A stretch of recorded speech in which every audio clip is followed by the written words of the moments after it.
What is the value of tension in a string when the speed becomes 2 omega? A bob is whirled in a horizontal plane by means of a string with an initial speed of omega with a tension T.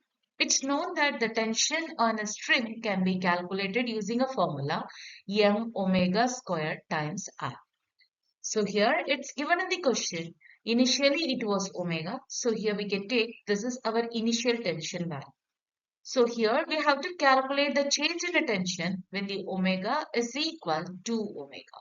So when we are applying the value, it will be changed as m times 2 omega whole power 2 times r.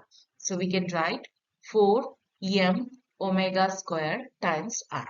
Again, we can write this as 4 times the original tension or the initial tension. So here the correct answer will be option D.